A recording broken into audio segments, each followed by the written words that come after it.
सदाशिवसमारम्भां शङ्कराचार्यमध्यमाम् अस्मदाचार्यपर्यन्तां वन्दे गुरुपरम्परां।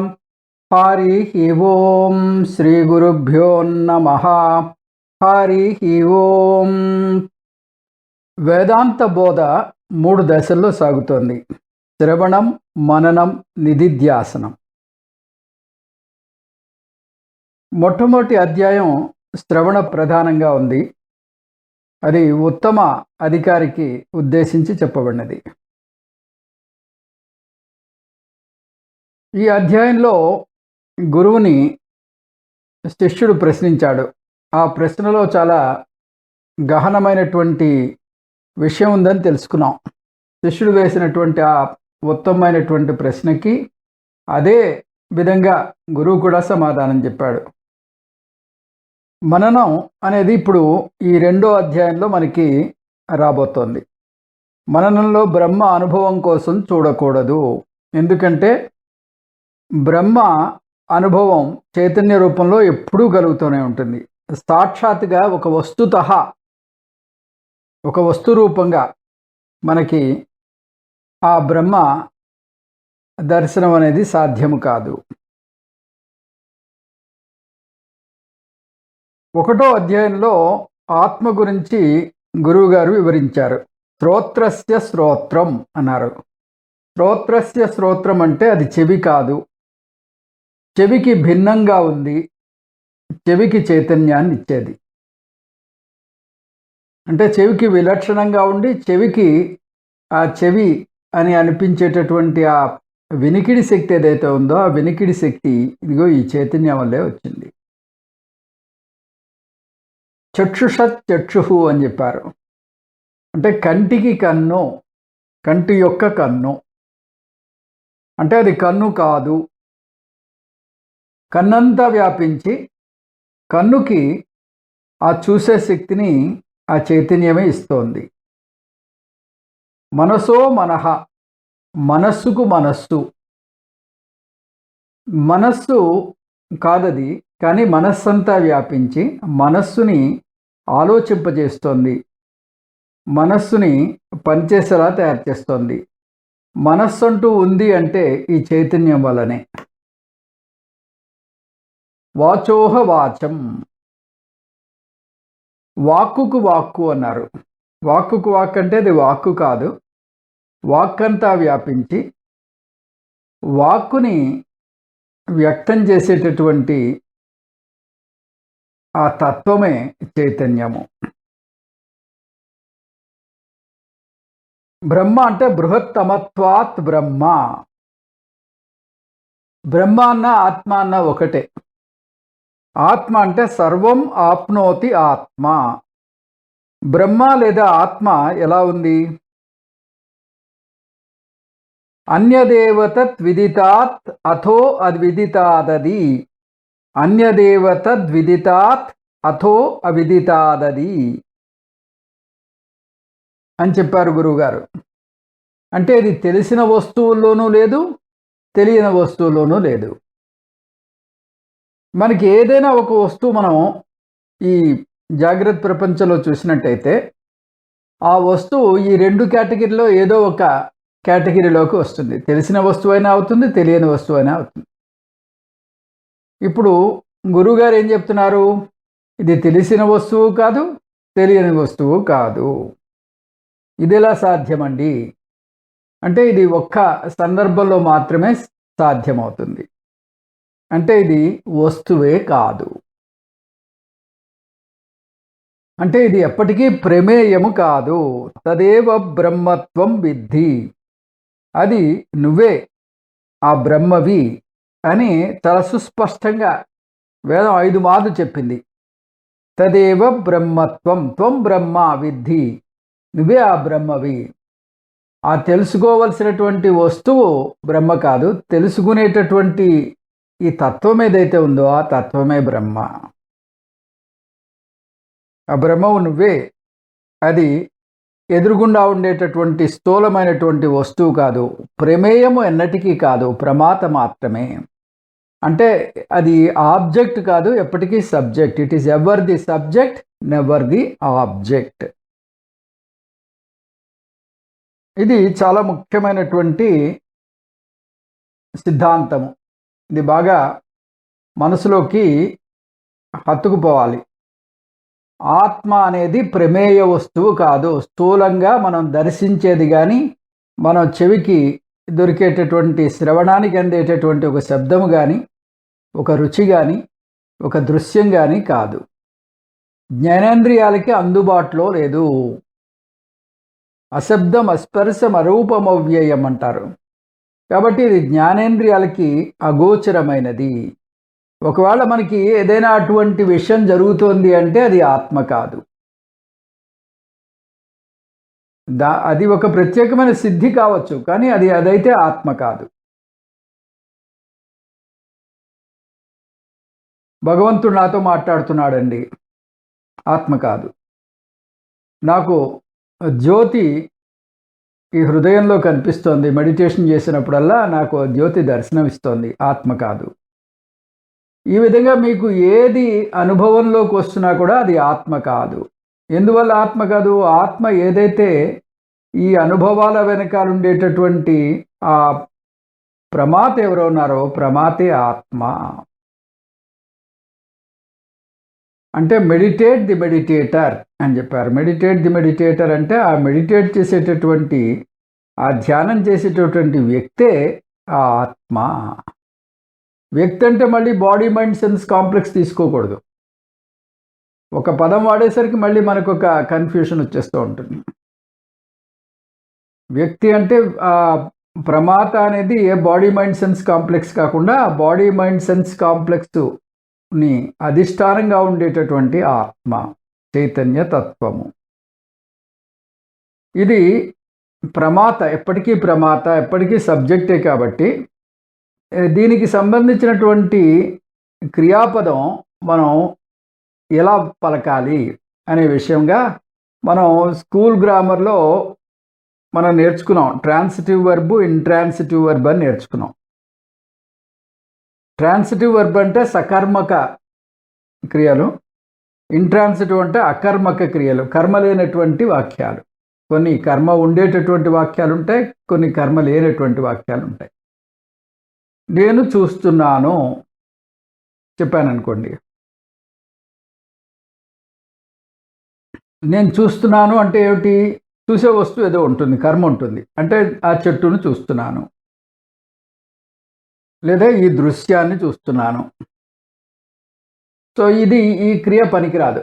చూస్తున్నాను అంటే ఈ ట్రాన్సిటివ్ వెర్బ్ ఎప్పుడైతే వాడారో, సకర్మక క్రియ ఎప్పుడైతే వాడారో అది ఆత్మని సూచించదు. నేను చూస్తున్నాను, నేను తింటున్నాను. నేను తింటున్నాను అంటే ఏమిటి?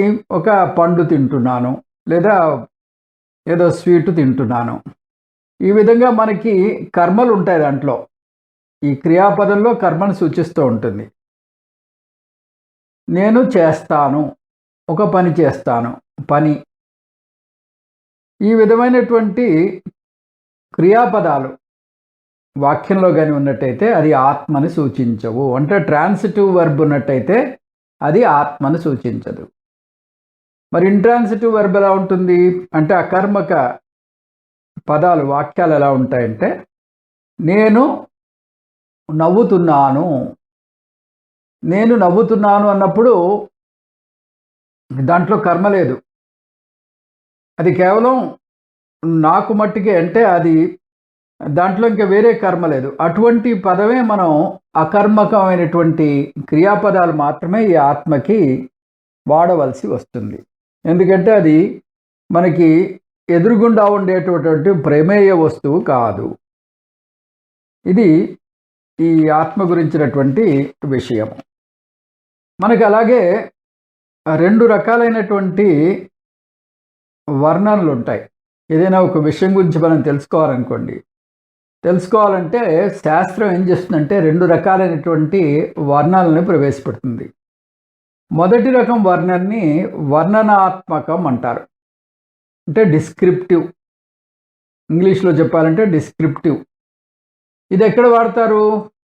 మనం కాశీకి వెళ్ళి ఆ కాశీలో విశ్వేశ్వరుని దర్శించాలి.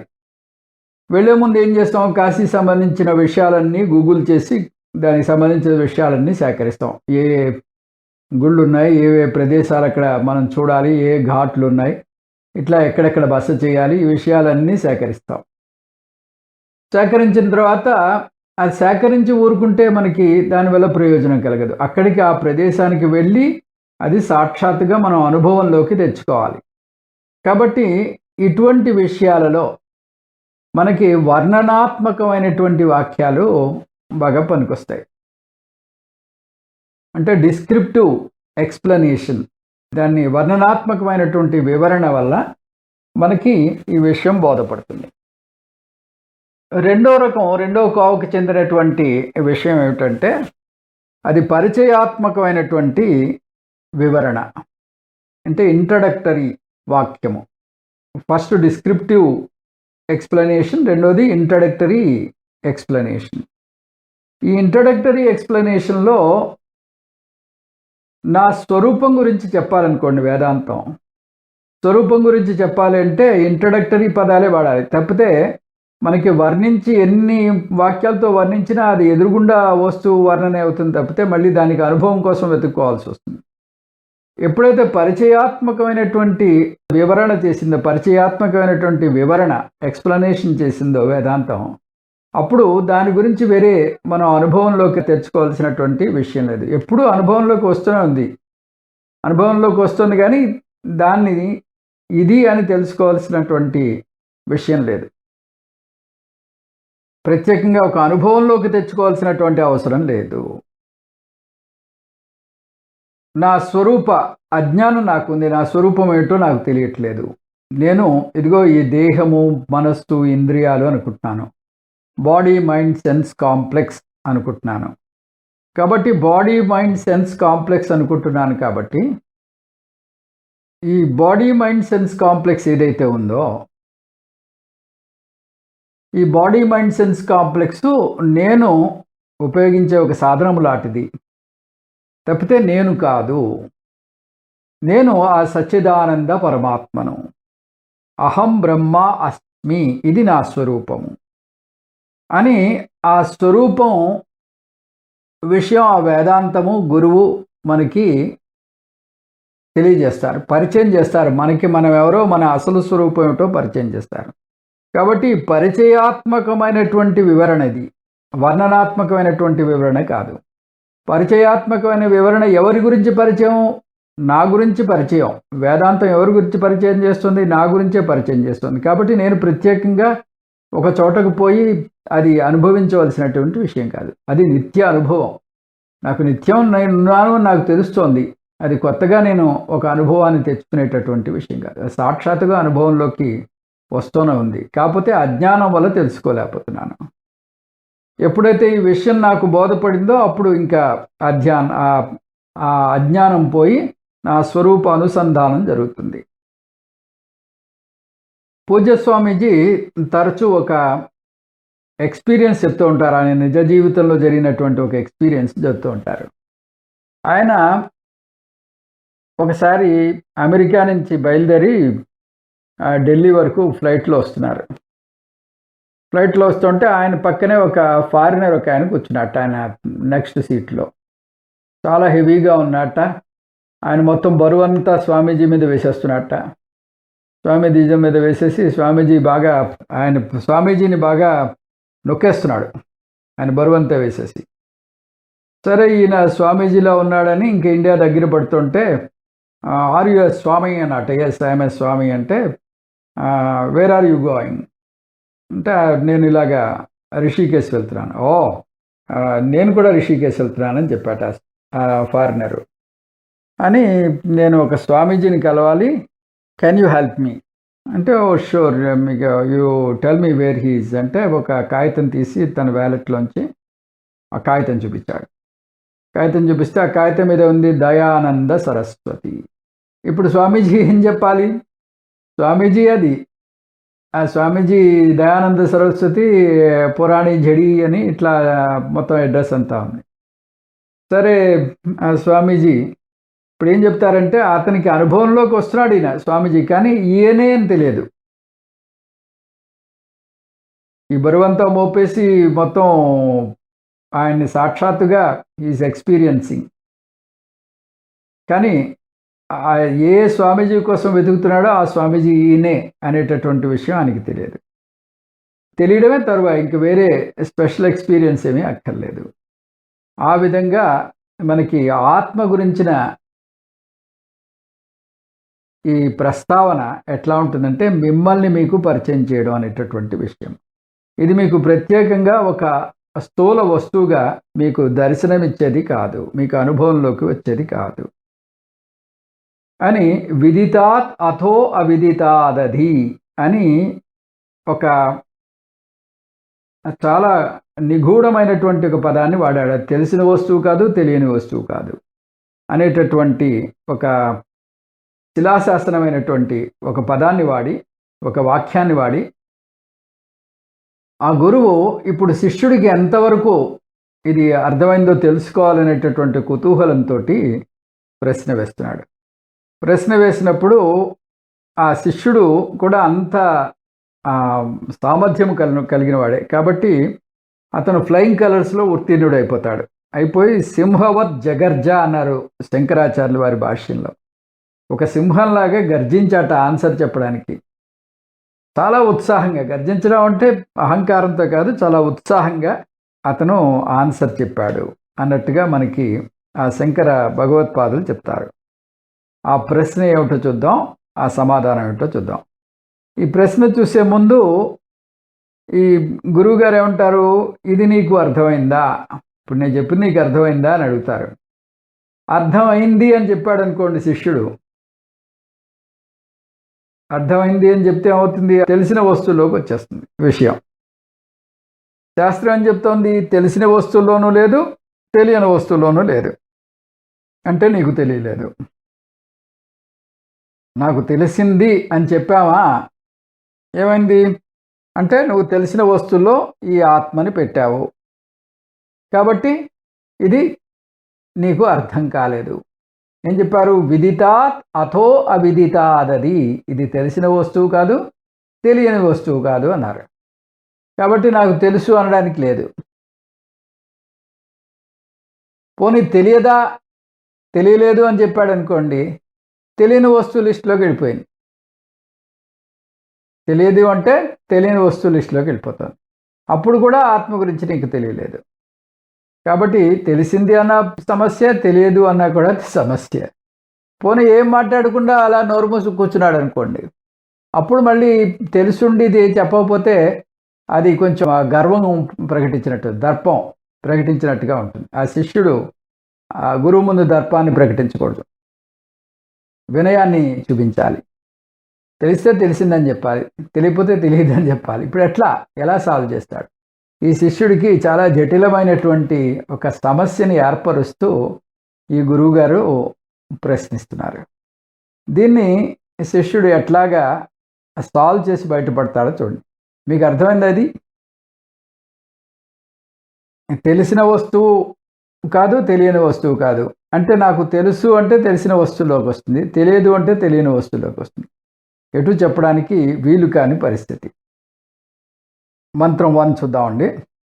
యది మన్యసే సువేదేతి దబ్రమేవాపి నూనం త్వం వేత్త బ్రహ్మణో రూపం యదస్య త్వం యదస్య దేవేషు. మంత్రం 1. యది మన్యసే సువేదేతి దబ్రమేవాపి నూనం త్వం వేత్త బ్రహ్మణో రూపం యదస్య త్వం దేవేష్వధను మీమాంస్యమేవ తే మన్యే విదితం. ఇది మన్యసే సువేదేతి. సువేదేతి అంటే బాగా నాకు అర్థమైంది. నువ్వు కానీ భావించినట్టయితే, మన్యసే అంటే నువ్వు అనుకున్నట్టయితే, దబ్రమేవాపి నూనం త్వం వేత్త, నీకు తెలిసింది చాలా. దబ్రం అంటే చాలా తక్కువ, అంటే నీకేం తెలియలేదు. దబ్రమేవాపి నూనం త్వం వేత్త, నీకు తెలిసింది చాలా చాలా తక్కువ. నువ్వు గ్రహించినట్టు కాదు. You failed in the test. గురువుగారు టెస్ట్ పెడుతున్నారు, ఆ టెస్ట్లో ఫెయిల్ అయిపోయినట్టు. బ్రహ్మణో రూపం యదస్యత్వం. బ్రహ్మణో రూపం యదస్యత్వం అంటే ఈ మనుషుల్లో ఉండేటటువంటి ఈ బ్రహ్మరూపము అంటే ఈ చైతన్య తత్వం ఏదైతే ఉందో ఆ చైతన్య తత్వాన్ని నువ్వు సరిగ్గా గ్రహించలేకపోయావు. మనుష్యేషు, మనుష్యుల్లో ఉండేటటువంటి ఈ బ్రహ్మత్వము అంటే ఈ ఆత్మతత్వాన్ని నువ్వు తెలుసుకోలేకపోయావు. యదస్య దేవేషు, యదస్య దేవేషు అంటే ఈ దేవతల్లో ఉండేటటువంటి ఆ తత్వం కూడా, ఆ ఆత్మతత్వం కూడా, ఆ బ్రహ్మతత్వం కూడా నీకు అర్థం కాలేదు. అంటే సమస్త జీవరాశుల్లోనూ ఉండేటటువంటి ఆ తత్వం ఏదైతే ఉందో, ఆ చైతన్య తత్వం ఏదైతే ఉందో ఆ చైతన్య తత్వం గురించి నీకు సరిగ్గా అవగాహన కాలేదు అని. That means you are not qualified అని చెప్పేశాడు. ఎప్పుడు ఒకవేళ నీ ఆలోచన ఇలా అయినట్టయితే, అతను మీమాంస్యమేవతే, ఇది విచారణ చేయవలసినటువంటి విషయము. తొందరపాటుతోటి నాకు తెలుసు అని చెప్పకూడదు, నాకు తెలియదు అని చెప్పకూడదు. ఇంతవరకు మన గురువుగారు వేసినటువంటి ప్రశ్న అంటే దీని ముందు గురుహు ఉవాచ అని పెట్టుకోవాలి. గురువుగారు ఈ విధంగా ప్రశ్న వేశారు, గురుహు ఉవాచ. అయితే మరి శిష్యుడు సమాధానం చెప్పాలి. శిష్యుడు ఏం చెప్తాడు? మన్యే విదితం, నాకు అర్థమైందని చెప్పేశాడు.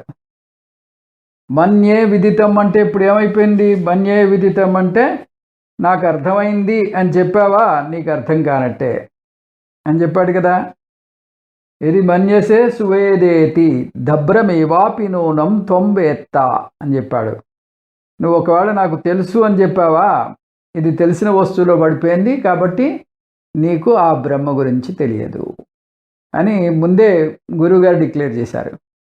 అయితే శిష్యుడు చాలా సామర్థ్యం ఉన్నటువంటి శిష్యుడు, ఉత్తమాధికారి, తన ఈ విషయానంతటిని చక్కగా గ్రహించినవాడు. అతను ఏం చెప్పాడు? శిష్య ఉవాచ. ఇక్కడ ఆ లాస్ట్ క్వార్టర్లో మనకి శిష్యుడు యొక్క సమాధానం వస్తుంది. శిష్య ఉవాచ పెట్టుకోవాలి. అని ఏం చెప్తున్నాడు? మన్యే విదితం, నాకు తెలుసు అని చెప్పాడు. నాకు తెలుసు అంటే మళ్ళీ మనకి దాంట్లో ఇగో ఇతనికి తెలియదు అనేటటువంటి మీనింగ్ వచ్చేస్తుంది. కాబట్టి దాన్ని మళ్ళీ రిఫైన్ చేస్తున్నాడు. ఎట్లా రిఫైన్ చేస్తున్నాడు? రెండో మంత్రంలో చూద్దాం. నాహం మన్యే సువేదేతి నోన వేదేతి వేదచ యోనస్తద్వేద తద్వేద నోన వేదేతి వేదచ. 4 వాక్యాల్లో ఈ శిష్యుడు సమాధానం చెప్తున్నాడు. అహం మన్యే న సువేదేతి, సువేద ఇది అహం న మన్యే. నాకు తెలుసు అని చెప్పాడు. నాకు తెలుసు అని నేను అనను. నాకు తెలుసు అని పూర్తిగా అనను, తెలియదు అని కూడా అనను అంటున్నాడు.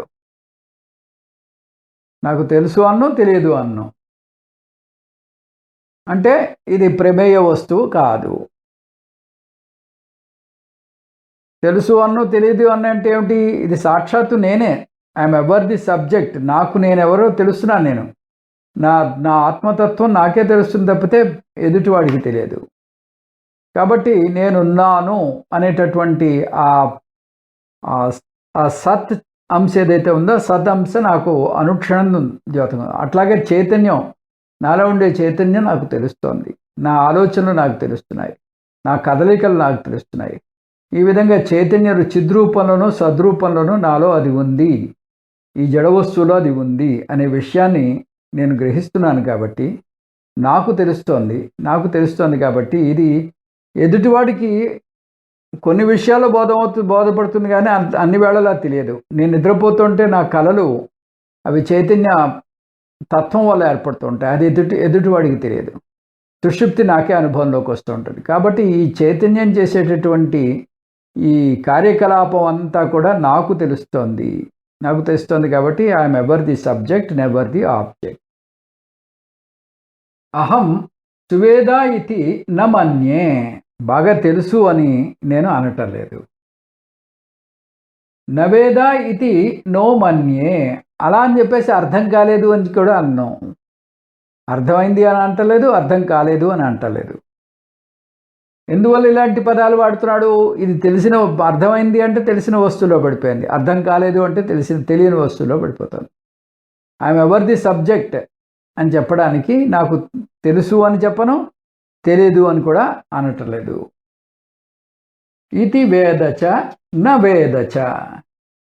ఇతి వేదచ అంటే నాకు తెలుసు, న వేదచ కలుపుకోవాలి. న వేదచ అంటే నాకు తెలియదు, తెలుసు తెలియదు. తెలుసు తెలియదు అంటే ఏమిటి? నాకు ఇది సబ్జెక్ట్గా తెలుసు, ఆబ్జెక్ట్గా ఇది ఎప్పటికీ తెలియదు, తెలియబడదు. ఇది ప్రమాతగా నాకు తెలుస్తోంది, కానీ ప్రమేయ వస్తువుగా ఎప్పటికీ తెలియదు. తెలుసుకుందామంటే తెలుసుకునేటటువంటి వస్తువు కాదు. కాబట్టి నాకు తెలుసు, నాకు తెలియదు.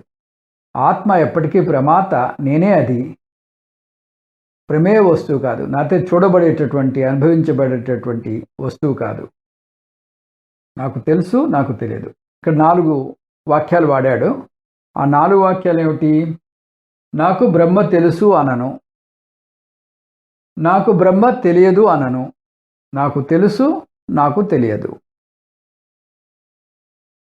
ఈ 4 వాక్యాలు వాడడంలో అతను ఈ చిక్కు సమస్య నుంచి బయటపడ్డాడు. బయటపడి ఇదిగో నాకు ఈ విషయం బాగా అర్థమైంది అనేటటువంటి విషయాన్ని ఆ గురువు గారికి చెప్పకనే చెప్పాడు. ముందన్నాడు కదా, మన్యే విదితం అని చెప్పి డిక్లేర్ చేశాడు. దానికి ఎక్స్ప్లెనేషన్ అన్నమాట ఇదంతా. చెప్పి ఇంకా అతని ఆ సింహవత్ జగర్జ అన్నాడు. ఇది మామూలుగా లో టోన్లో చెప్పలేదు, చాలా ధైర్యంగా, ఎంతో ఆత్మస్థైర్యంతో చెప్పినటువంటి వాక్యం ఇది. చెప్పి పైగా ఏం డిక్లేర్ చేస్తున్నాడు? ఈ విధంగా ఎవరైతే అర్థం చేసుకున్నారో వాళ్ళందరికీ ఈ విషయం తెలుసు అంటున్నాడు. ఓపెన్ డిక్లరేషన్ చేస్తున్నాడు. యహ తద్వేద, యహ నహ తద్వేద తద్వేద. ఎవరైతే ఈ విధంగా మీరందరూ అర్థం చేసుకున్నారో ఆ అర్థం చేసుకున్న వాళ్ళందరికీ కూడా ఆత్మ అర్థమైనట్టే. అంటే ఆత్మ ఎప్పటికీ అది ప్రమాతే, అది ప్రమేయము కాదు అని ఎవరికైతే అర్థమైందో వాళ్ళందరికీ ఇది బాగా అర్థమైనట్టే వస్తుంది. బ్రహ్మ తెలిసినా తెలియని వస్తువులకు భిన్నంగా ఉందని నాకు అర్థమైంది. బ్రహ్మ ప్రమేయం కాదు, ప్రమాత అని నాకు అర్థమైంది. ఆ బ్రహ్మను నేనే అని కూడా నాకు అర్థమైంది. 3 విషయాలు. 3 విషయాలు ఏమిటి? బ్రహ్మ ప్రమేయము కాదు, ప్రమాత, తెలిసిన వస్తువులకి భిన్నంగా ఉంది. బ్రహ్మ తెలిసిన వస్తువులకి తెలియని వస్తువులకి భిన్నముగా ఉంది. 2, బ్రహ్మ ప్రమేయము కాదు, ప్రమాత. 3, ఆ బ్రహ్మను నేనే అని కూడా నాకు అర్థమైంది. నాహం మన్యే సువేదేతి నోన వేదేతి వేదచ. బ్రహ్మ గురించి నాకు తెలుసు అనను, బ్రహ్మ గురించి నాకు తెలియదు అన్ను. బ్రహ్మ అసలు ప్రమేయమే కాదు, బ్రహ్మ ప్రమాత, ఆ బ్రహ్మన్ నేనే. అహం బ్రహ్మ అస్మి అని చెప్పుకుంటూ ఇంకా ఆ ఆనందంలో ఇది ఎవరైతే దీన్ని అర్థం చేస్తున్నారో వాళ్ళందరికీ కూడా అర్థమైంది అని చాలా కాన్ఫిడెన్స్ తోటి చెప్తున్నాడు.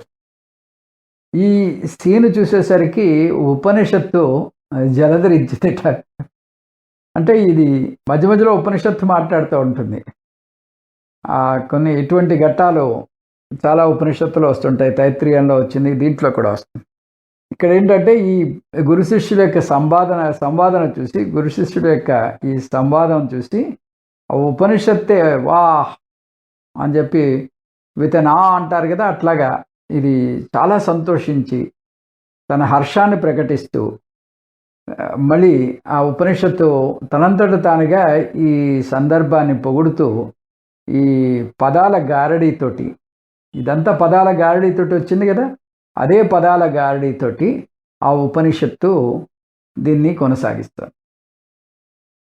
ఇక్కడ 3వ మంత్రం నుంచి 5వ మంత్రం వరకు ఉపనిషత్తు చెప్పేటటువంటి వాక్యాలు శ్లాఘిస్తూ, ఈ సందర్భాన్ని శ్లాఘిస్తూ, ఈ సిచ్యుయేషన్ని, ఈ విషయాన్ని ఉపనిషత్తు తన పదాల్లో పదాల గారడీతో చెప్తాను. యస్య మతం తస్య మతం మతం యస్య న వేదసః అవిజ్ఞాతం విజానతాం విజ్ఞాతమభిజానతాం. యస్య మతం తస్య మతం. యస్య మతం అంటే యస్య అమతం తస్య మతం.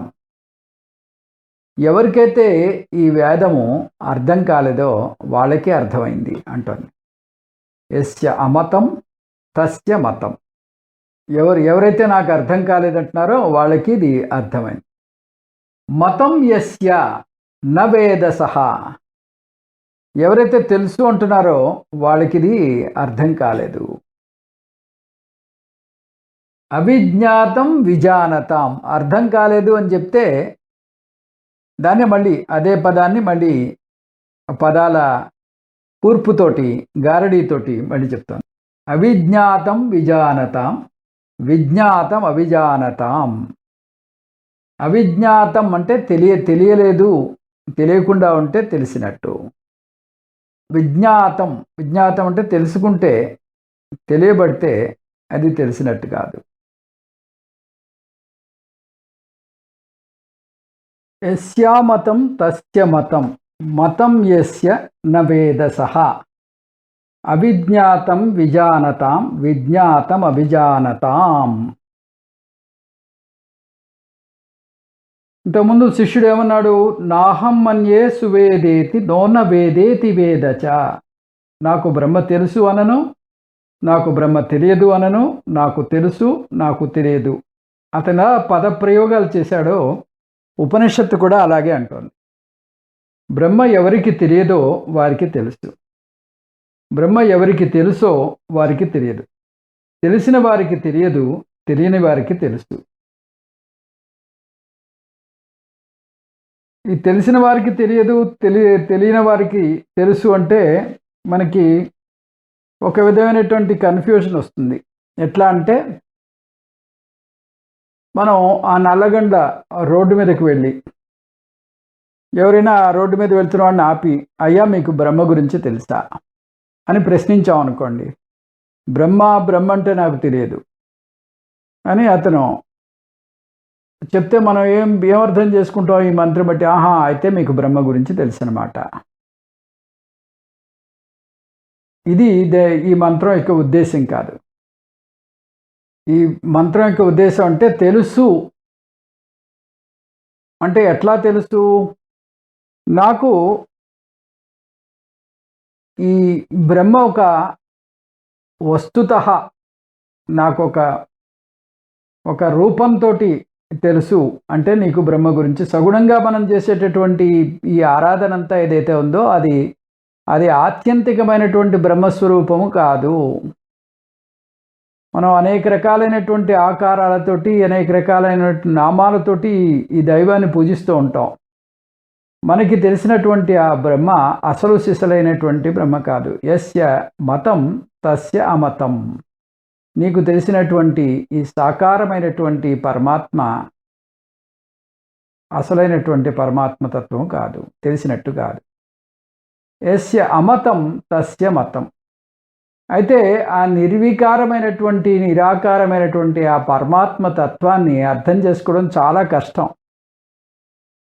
ఆ తత్వాన్ని మనం మాటలో చెప్పడం కష్టం. చెప్పాడు కదా అందులో, అది నా వాగ్గచ్చతి నా మనోగచ్చతి అని చెప్పి. ఆ వాక్కుతో మనం చెప్పగలిగేటటువంటి సామర్థ్యం మనకి ఉండదు. ఎందుకంటే ఆ తత్వము ఈ వ్యవహార సత్యానికి అతీతంగా ఉండేటటువంటి పారమార్థిక సత్యంలో ఉంది. ఆ పారమార్థిక సత్యాన్ని వర్ణించడానికి ఈ మాటలు సరిపోవు. దాన్ని కల్పన చేయడానికి మనస్సు యొక్క సామర్థ్యం సరితూగదు. కాబట్టి అది మాటలకు అందదు, మనస్సుకి అందదు. యస్య అమతం తస్య మతం. ఎవరికైతే ఈ విషయం, ఆ తత్వము అది వస్తువు కాదు, అది ఒక స్థూల వస్తువు కాదని ఎవరైతే ఆ తత్వాన్ని అందుకున్నారో వాళ్ళకి ఇది తెలుసు. పైగా ఇంకోటి ఏంటి, అది ఎదురుగుండా ఉండేటటువంటి ప్రమేయ వస్తువు కాదు. మరొక విధంగా చూస్తే ఇది ఎప్పటికీ ప్రమాత మాత్రమే. ఒక ప్రమేయ వస్తువుగా ఎవరికైతే తెలుసో వాళ్ళకి తెలిసినట్టు కాదు. అంటే మనం ఏం చేస్తాం, మనం బాగా తపస్సు చేసి లేదా ఒక జపం చేసి బ్రహ్మ దర్శనం లేదా మన ఇష్టదైవ దర్శనం రావాలి. చేయగా చేయగా చేయగా అలా ఒకరోజు వచ్చి భక్త నీ తపస్సుకు మెచ్చాను, నీకేం కావాలి అని మనకి ఎదురుగుండా ప్రత్యక్షం అవుతాడు. మన సినిమాలో చూస్తూ ఉంటాం, అలాగే ప్రత్యక్షం అవుతాడు అనేటటువంటి ఊహ ఎవరికైతే ఉందో అటువంటి వారికి పారమార్థికమైనటువంటి తత్వం బోధపడినట్టు కాదు. యస్య మతం తస్య అమతం. అటువంటి వాళ్ళకి ఈ తత్వం అర్థమైనట్టుగా కాదు. ఇప్పుడు ఇది తెలిసిన వస్తువు కాదు, తెలియని వస్తువు కాదు. తెలిస్తే తెలియనట్టు, తెలియకపోతే తెలిసినట్టు అంటున్నాడు కదా. అంటే ఇది ఎట్లాగా, మనం చిన్న చిన్న చినుకు పడుతుంటే మన ఆ చినుకులో నడుస్తున్నాం, పూర్తిగా తడవట్లేదు, అట్లా తడవకుండా ఉండట్లేదు. తడిసామా అంటే తడవలేదు, తడవలేదు అంటే తడుస్తున్నాం. అలాగా ఈ సెంటెన్స్ అంటే అది కాదు. ఇదేంటి, ఒక స్థూల వస్తువులాగా మీరు గ్రహించడానికి వీలు కానిది. ఇది ఎప్పటికీ స్థూల వస్తువు కాదు, ప్రమేయ వస్తువు ఎప్పటికీ కాదు, ప్రమాత మాత్రమే. ఆబ్జెక్ట్ ఎప్పటికీ కాదు, ఇది సబ్జెక్ట్ మాత్రమే. అది మీరే, ఆ బ్రహ్మ అది మీరే అని చెప్తుందన్నమాట. యస్య అమతం తస్య మతం. అవిజ్ఞాతం విజానతాం, విజ్ఞాతం అవిజానతాం.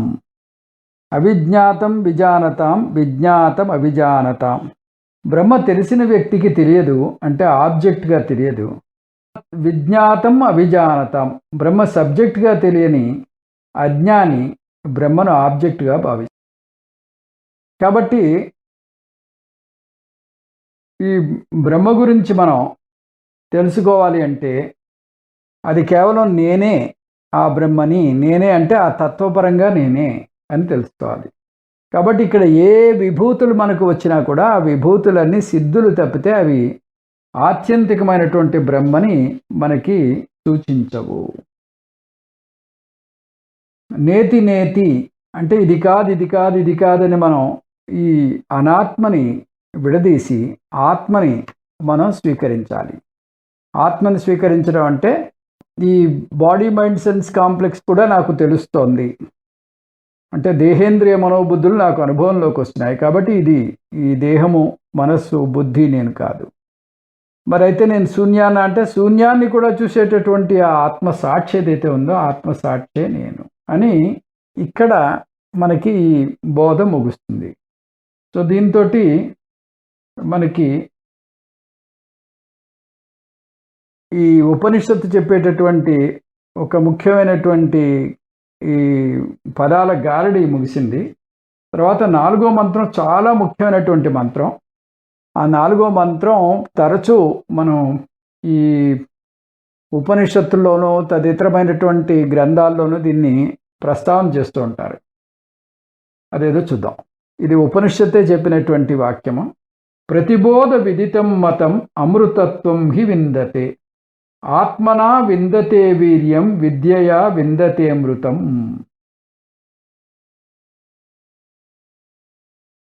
ప్రతిబోధ విదితం మతం. ప్రతిబోధ విదితం మతం అంటే ఈ ఆత్మానుభవానికి మీరు ప్రత్యేకంగా ఒక ఎఫర్ట్ పెట్టనవసరం లేదు. నాకు ఆత్మానుభవం కావాలండి, ఆత్మానుభవం కావాలండి అని వెంపర్లాడుతూ ఉంటారు. ఈ ఆత్మానుభవం కోసం ప్రత్యేకంగా ఒక మెడిటేషన్ కానీ, ఒక తపస్సు కానీ, ఒక కొండ ఎక్కడం కానీ ఏదీ చేయనవసరం లేదు. ఎందుకంటే మీ అనుభవంలో ప్రతిదీ కూడా, మీకు అనుభవంలోకి వచ్చేది ప్రతిదీ కూడా ఆత్మానుభవమే. ఎందుకంటే ఆత్మ వినా ఇక్కడ అనుభవం అనేది ఏది లేదు. ప్రతిబోధ విదితం మతం అంటే మనకి ఇక్కడ కలిగేటటువంటి జ్ఞానం అంతా కూడా ఈ ఆత్మ వల్లే వస్తుంది.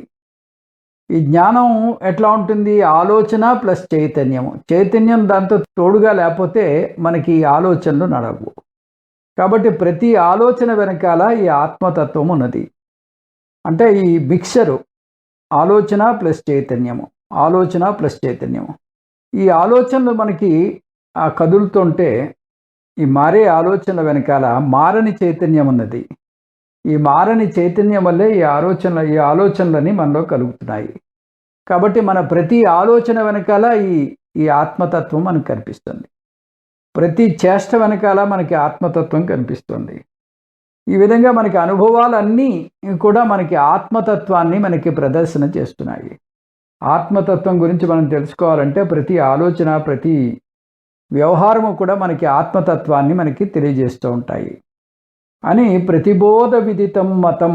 ప్రతిబోధ విదితం మతం అంటే ప్రతి ఆలోచన వెనకాల ఈ ఆత్మతత్వం, అది స్వయం ప్రకాశమైనటువంటి ఆ చైతన్య తత్వం వల్లే మనకి ఇవన్నీ అనుభవంలోకి వస్తున్నాయి అని మనకి ఈ 4వ మంత్రం చెప్తోంది.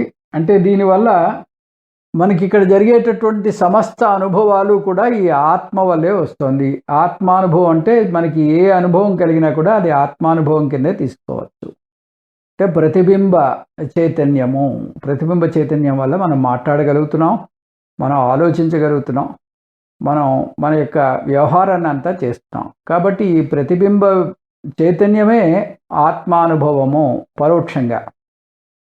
సాక్షాత్తుగా ఆత్మానుభవం అనేది మనకి దొరకదు. ఎందుకంటే అది నా యొక్క అధిష్టానము, నా నిజస్వరూపము. మనకి వెన్నెల కాంతి చంద్రుడిలో పడుతూ ఉంటుంది. ఆ పున్నమి రోజు చంద్రుడి కేసు చూసినట్టయితే వెన్నెల కాంతి పడుతూ ఉంటుంది. నిజంగా ఆ కాంతి చంద్రుడు ఉత్పత్తి చేసినటువంటి కాంతి కాదు. ఎందుకంటే చంద్రుడు తనంతటకు తానుగా స్వయం ప్రకాశమైనటువంటి ఉపగ్రహం కాదు. అయితే చంద్రుడికి ఆ లక్షణం లేనప్పుడు చంద్రుడికి కాంతి ఎక్కడి నుంచి వస్తుంది అంటే సూర్యుడి నుంచి వస్తుంది. సూర్యుడి నుంచి వస్తుంది కాబట్టి సూర్యుడి యొక్క కాంతిని ప్రతిబింబించి అది వెన్నెలగా మనకి ఇస్తుంది. కాబట్టి ఈ సూర్యుడి యొక్క కాంతి చంద్రుడంతా వ్యాపించి అది స్వతంత్రంగా ఉంటూ వెన్నెల రూపంలో మనకి అది ఆ ప్రకాశాన్ని ఇస్తుంది. ఇప్పుడు మనం రాత్రిపూట మనం ఆ సూర్యకాంతి చూడాలి, రాత్రిపూట ఆ సూర్యకాంతుడిని మనం అనుభవంలోకి తెచ్చుకోవాలి అంటే ఎట్లా, చాలా కష్టం అండి అంటారు. కష్టమేం కాదు, చంద్రుడి యొక్క కాంతే సూర్యుడి యొక్క కాంతి. కాకపోతే డిఫరెన్స్ ఏమిటి, డైరెక్ట్ కాంతి కాదు, రిఫ్లెక్టెడ్ కాంతి, సూర్యుడి నుంచి రిఫ్లెక్ట్ అవుతున్నటువంటి కాంతి. మనం సూర్యుడు పొద్దున ఉదయిస్తున్నప్పుడు పగటి టైంలో ఆ సూర్యకాంతిని ఒక మిర్రర్ ద్వారా మనం రిఫ్లెక్ట్ చేస్తాం అనుకోండి గదిలో, అది ఎలాగో ఈ చంద్రుడి యొక్క వెన్నెల కూడా అటువంటిదే. కాబట్టి చంద్రుడి యొక్క వెన్నెల ఎట్లా సూర్యకాంతికి ప్రతిబింబమో అదే మాదిరిగా మన యొక్క ఈ ఆలోచనలన్నీ కూడా ఆత్మ యొక్క ప్రతిబింబము. ఆ మనసులో ఆత్మ ప్రతిబింబించడం వల్ల మనకి ఈ వృత్తులన్నీ జరుగుతున్నాయి. వృత్తి ప్లస్ చైతన్యము మనకి జ్ఞానము. ఈ వృత్తులు మారుతూ ఉంటాయి కానీ ఆ చైతన్యం మారదు. కాబట్టి ప్రతిబోధ విదితం మతం. ప్రతిబోధ విదితం మతం అంటే ఈ మారేటటువంటి ఆలోచన వెనకాల మారనటువంటి చైతన్య తత్వమే ఆత్మ. ప్రతిబోధ విదితం మతం. మారని వస్తువులు అనేక ఉన్నాయి కానీ మారని చైతన్యం వాటి వెనకాల అధిష్టానంగా ఉంది. మారే వృత్తుల వెనకాల మారని చైతన్యం. ఈ చైతన్యం వృత్తుల మేలు కలయికే మనకి ఈ ఆలోచనల ప్రవాహం. ఈ ప్రవృత్తులు వెనకాల ఉండేటటువంటి మారని చైతన్యము అదే నేను. ప్రతిబోధ విదితం మతం. ఇది ఒక సంపూర్ణ మంత్రము. ఇది జ్ఞానము, జ్ఞానఫలము, జ్ఞాన సాధన కూడా ఇస్తుంది. ఇప్పుడు ఇది తెలుసుకోవడం వల్ల మనకి జ్ఞానఫలం ఏమిటి అన్నది చెప్తోంది. అమృతత్వం హి విందతే. అమృతత్వం హి విందతే అంటే నేను బ్రహ్మని అని ఎప్పుడైతే తెలుసుకున్నానో అప్పుడు నా దృక్పథం అంతా మారిపోయింది. సర్వం బ్రహ్మమయం. ఈ ఉన్నదంతా కూడా బ్రహ్మమయమే. బ్రహ్మ వినా మరొకటి లేదు అనేటటువంటి ఆ హృదయ వైశాల్యత, ఆ దృక్కోణంలో వైశాల్యత ఏర్పడుతుంది. ఏర్పడి నేను ఈ కీళ్ళ నొప్పులతో బాధపడేటటువంటి శరీరాన్ని కాదు, విషయవాంఛలకు లొంగేటటువంటి ఇంద్రియాలను కాను, రాగద్వేషాలతో భగ్గుమనే మనస్సును కాను, నేను పరిమితమైన అశాశ్వతమైన బాధపడే జీవిని కాను, నేను ప్రారబ్ధ కర్మతో అవస్థలు పడే జీవిని కాను. మరి నేను ఎవరిని? నేను నిత్య శుద్ధ ముక్త ఆనంద స్వరూపమైనటువంటి ఆ బ్రహ్మను, ఆత్మను. న జాయతే మ్రియతే వా కదాచిత్ నాయం భూత్వా భవితా వా న భూయః అజో నిత్య శాశ్వతోయం పురాణః న హన్యతే హన్యమానే శరీరే. ఈ బ్రహ్మ శాశ్వతమైనది. నిధిధ్యాసన చేసేటప్పుడు శాశ్వతం తర్వాత ఆ శాశ్వతమైనది నేను అన్నట్టుగా నేను బ్రహ్మని అని నిధిధ్యాసన చేయాలి. ఈ విధంగా ఎవరైతే ఆ తత్వాన్ని జీవిత భాగస్వామిగా చేసుకుంటాడో అతను అమృతత్వాన్ని పొందుతాడు అని ఈ మంత్రమే చెప్తోంది. అమృతత్వం హి విందతే. అతనే అమృతత్వాన్ని అంటే నిత్యముక్త బ్రహ్మను తెలుసుకుని ఆనందంతో జీవిస్తాడు. మనకి సాధారణంగా 2 భయాలు ఉంటాయి. ఒకటి మృత్యు భయము, రెండోది పునర్జన్మ. జ్ఞాని తను శాశ్వతమైన బ్రహ్మని అని తెలుసుకోవడం వల్ల మృత్యు భయం ఉండదు. జ్ఞానాగ్నిలో కర్మలని దగ్ధమైపోవడం వల్ల పునర్జన్మ ఉండదు. అందువల్ల జనన మరణ సంసార చక్రం నుంచి తప్పించుకుంటాడు జ్ఞాని. విద్యతే విందతే మృతం. విద్య అంటే జ్ఞానం. జ్ఞానం పొందితే శాశ్వతత్వం, పూర్ణత్వం ఇవన్నీ పొందుతారు. పొందుతారు అనే పదాన్ని సరిగ్గా అర్థం చేసుకోవాలి. అశాశ్వతత్వంతో వ్యక్తి అమరత్వాన్ని పొందలేడు.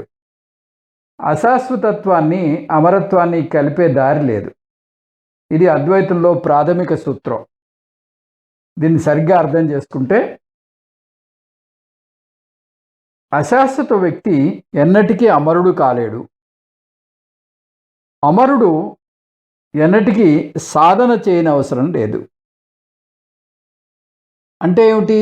అశాశ్వత వ్యక్తి అంటే ఏంటి? నేను ఇదిగో ఈ దేహేంద్రియ మనోబుద్ధులని అని అనుకున్నట్టయితే అతనికి శాశ్వతత్వంలో లేదు, అతనికి మోక్షము లేదు, జీవన్ముక్తి విదేహముక్తి లేవు.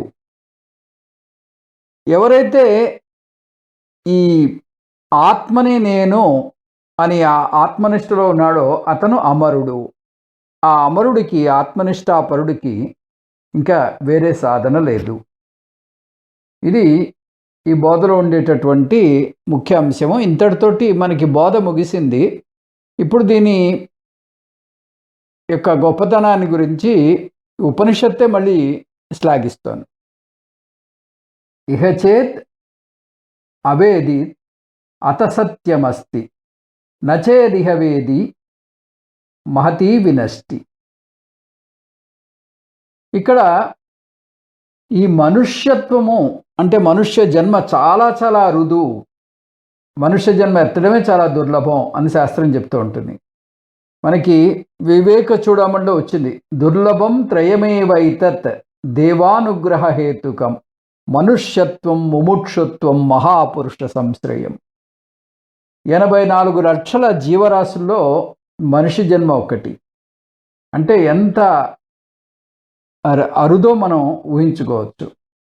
అటువంటి మనుష్య జన్మని ఎత్తి ముముక్షుత్వం కావాలి, ఆ ముముక్షుత్వాన్ని నేను పొందాలి, మోక్షాన్ని పొందాలి అనేటటువంటి కోరిక రావడం ఇంకా ఇంకా అరుదు.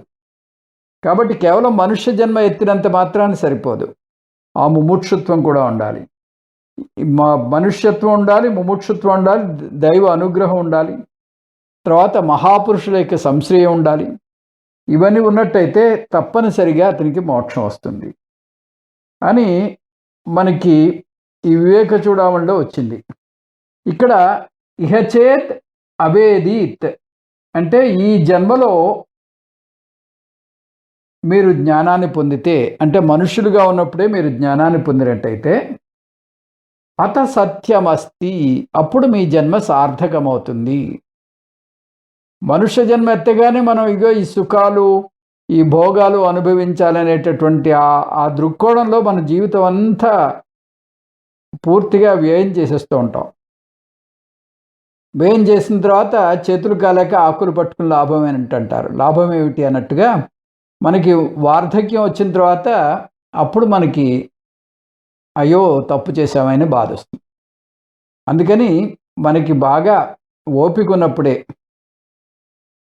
ఈ జ్ఞానాన్ని పొందినట్టయితే మనుష్య జన్మలో ముఖ్యంగా మీకు ఆరోగ్యం చక్కగా ఉన్నప్పుడు ఈ జ్ఞానాన్ని పొందినట్టయితే అత సత్యమస్తి, అటువంటి మనుష్య జన్మే సార్థకమైనది.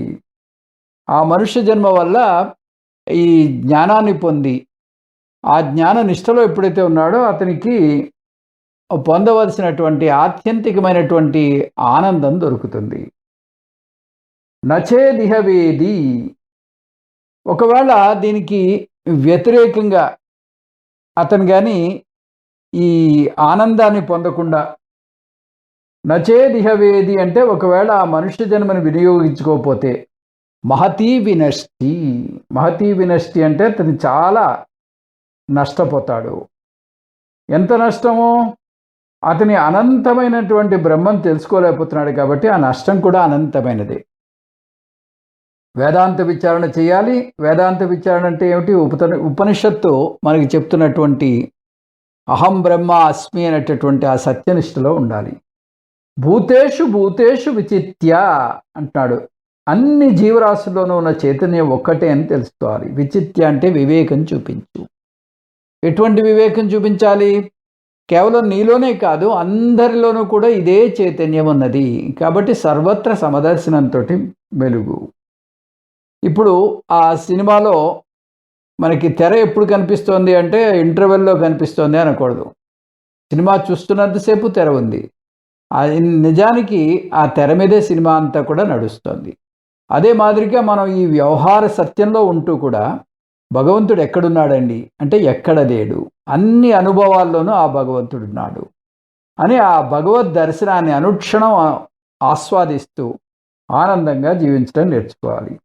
ఎప్పుడైతే మీకు ఆ దర్శనం ఈ వ్యవహారంలో కూడా దొరికిందో అప్పుడు మీకు మీ ఆనందానికి అంతు లేదు. ధీరాహ అంటున్నాడు. ధీరాహ అంటే ఏమిటి? భూతేషు భూతేషు విచిత్య ధీరాహ. ధీరాహ అంటే సూక్ష్మ బుద్ధి కలిగినటువంటి వ్యక్తిని ధీరాహ అంటుంది ఉపనిషత్తు. వివేకము, ఎవరికైతే ఈ వివేకం ఉందో అంటే అన్ని జీవరాశుల్లోనూ ఈ భగవంతుడే ఉన్నాడు అనేటటువంటి వివేకంతో ఎవడు వ్యవహరిస్తున్నాడో అటువంటి వ్యక్తికి ఆనందము. ఇప్పుడు ఈ జీవరాశుల్లో అంటే జడ వస్తువుల మాట ఏమిటి? జడ వస్తువుల్లో భగవంతుడు ఉన్నాడా లేదా అని మళ్ళీ ప్రశ్న వస్తుంది. జడ వస్తువులో సద్రూపంగాను జీవ వస్తువులో చిద్రూపంగాను ఆ భగవంతుడు ఉన్నాడు. అంటే మనకి the book is, the pen is, the paper is అని చెప్తున్నప్పుడు ఆ ఈజ్ అనేది మాత్రం మారట్లేదు, వస్తువులు మారిపోతున్నాయి. కాబట్టి అది ఈజ్నెస్ ఏదైతే ఉందో, ఆ ఉనికి ఏదైతే ఉందో ఆ ఉనికే భగవంతుడు. ఆ ఎగ్జిస్టెన్స్ అబ్సల్యూట్, ఆ పారమార్థికమైనటువంటి ఉనికి అదే ఆ భగవంతుడి యొక్క స్వరూపము. సత్ చిత్ ఆనంద స్వరూపము. సత్ అంటే ఉనికి, చిత్ అంటే చైతన్యము, అదే ఆనందము. ప్రేత్యాస్మాన్ లోకాత్. అస్మాత్ లోకాత్ అంటే ఇక్కడ ఈ జీవభావం, ఈ జీవభావం నుంచి ప్రేత్య అంటే లోక అనే దానికి లోకాలు అని కాకుండా లోక్యతే అనుభూయతే ఇది లోక. లోక్యతే అనుభూయతే ఇది లోక అంటే ఇక్కడ మనం అనుభవించేటటువంటి జీవభావం నుంచి ప్రేత్య అంటే ఎవరైతే బయటపడతారో అంటే ఈ జీవభావం నుంచి ఆ ఆత్మభావంలోకి నెలకొని ఉండాలి. అంటే అహంకార మమకారాల నుంచి బయటపడి నేను ఆత్మను, అసంగుడను, అసంగోహం అయం పురుష అని ఎవరైతే ఆత్మతత్వంలో నెలకొని ఉంటారో, ఆత్మతత్వంలో నిలబడతారో అటువంటి వ్యక్తి ఈ ఆనందాన్ని అనుభవిస్తున్నాడు. తస్మాత్ లోకాత్ అమృతాభవంతి. అటువంటి వ్యక్తికి ఈ అమృతత్వము, ఈ ఆనందము లభిస్తోంది అని ఇక్కడితోటి ఈ అతి క్లిష్టమైనటువంటి మననంకి సంబంధించినటువంటి ఈ 2వ అధ్యాయం ముగిసింది. దీని సారాంశం ఒకసారి చూద్దాం. దీని సారాంశం ఏమిటి? బ్రహ్మ తెలిసిన వస్తువు కాదు, తెలియని వస్తువు కాదు. విదితాద్ అవిదితాదధి అని చెప్పాడు కదా. అంటే తెలిసిన వస్తువులోకి రాదు, తెలియని వస్తువులోకి రాదు. అంటే అసలు వస్తువే కాదు. ఇది మొదటి విషయం. బ్రహ్మ సాక్షి చైతన్యము, ఆ సాక్షి చైతన్యాన్ని నేనే. 2వ పాయింట్. ప్రతిబోధ విదితం మతం అని చెప్పాడు. దాంట్లో ఆ పాయింట్ ఏమిటి? మనకి మారే వృత్తులకి సాక్షిగా చూసేటటువంటి మారని చైతన్యాన్ని నేను. మారే వృత్తులకి సాక్షిగా చూసేటటువంటి మారని చైతన్యాన్ని నేను. తర్వాత బ్రహ్మ ఎవరికి తెలియదో వారికి తెలుసు. అంటే ఏమిటి? ఎవరైతే స్థూల వస్తువుగా దీన్ని తెలుసుకుంటూ ఉంటారో, ఎవరైతే స్థూల వస్తువుగా దీన్ని దర్శనం చేస్తూ ఉంటారో వాళ్ళకి ఆ పారమార్థికమైనటువంటి బ్రహ్మ గురించి తెలియదు. అంటే సాకారంగా ఇదిగో నేను బ్రహ్మ దర్శనం చేస్తున్నాను, కలలో చూస్తున్నాను, నాతో మాట్లాడుతున్నాడు, ఈ విధంగా మాట్లాడేటటువంటి వ్యక్తులకి ఆ ఆత్యంతికమైనటువంటి బ్రహ్మ దర్శనం జరగట్లేదు. ఎవరికి తెలియదో, అంటే ఈ స్థూల వస్తువుగా తెలియదో, ఎందుకు తెలియదంటున్నాము? ఇది బయట బాహ్యంగా లభించేటటువంటి వస్తువు, ఇంద్రియ గోచరమైంది కాదు, ఇది సాక్షాత్ నేనే అని ఎవరైతే గ్రహించారో వాళ్ళకి తెలుసు. అంటే బ్రహ్మని ఆబ్జెక్ట్గా చూడకపోతే తెలుసు, ఆబ్జెక్ట్గా చూస్తే తెలియదు. ఒక ప్రమేయ వస్తువుగా చూస్తే తెలియదు, ప్రమాతగా చూస్తే తెలుస్తుంది. బ్రహ్మ అనుభవం సాక్షాత్తుగా పొందనవసరం లేదు. అంటే నాకు దర్శనం కావాలండి అంటే అది సాధ్యమయ్యేది కాదు. ఆ పారమార్థికమైనటువంటి బ్రహ్మ అనుభవంలోకి రాడు. అయితే ప్రతి అనుభవము బ్రహ్మ వల్లే పొందుతాము. మనకి ఇక్కడ జరిగేటటువంటి సమస్త అనుభవాలు కూడా ఆ బ్రహ్మ వల్లే జరుగుతుంది కాబట్టి అవి బ్రహ్మానుభవం కిందే మనం పరిగణలోకి తీసుకురావాలి. అంటే అది పరోక్షంగా అవన్నీ బ్రహ్మ అనుభవాలు. బ్రహ్మజ్ఞాన ఫలం ఏమిటి? ఈ బ్రహ్మజ్ఞానం రావడం వల్ల మనకు వచ్చేటటువంటి ఫలం ఏమిటి అని మీరు ప్రశ్నించినట్టయితే జీవన్ముక్తి, తర్వాత దేహ పతనానంతరం విదేహముక్తి. ఇది ఈ అధ్యాయం యొక్క సంక్షిప్తంగా దీని సారాంశము. ఇది ఉత్తమమైనటువంటి అధికారికి చెప్పబడింది. ఇంకా మధ్యమ మంద అధికారులకి ముందు గురువు గారు చెప్పబోతున్నారు. అంటే ఇది తెలుసుకున్న విద్యార్థులు వాళ్ళ బోధ ముగిసిందని వాళ్ళు గురువుగారి దగ్గర సెలవు తీసుకుని వెళ్ళిపోతారు. మిగతా విద్యార్థులకి ఇంకా ఈ బోధ కొనసాగుతూ ఉంటుందన్నమాట. అది మనం వచ్చే క్లాసులో మనం తెలుసుకుందాం. ఓం పూర్ణమదః పూర్ణమిదం పూర్ణాత్ పూర్ణముదచ్యతే పూర్ణస్య పూర్ణమాదాయ పూర్ణమేవావశిష్యతే. ఓం శాంతి శాంతి శాంతి. హరి ఓం. శ్రీ గురుభ్యో నమః. హరి ఓం.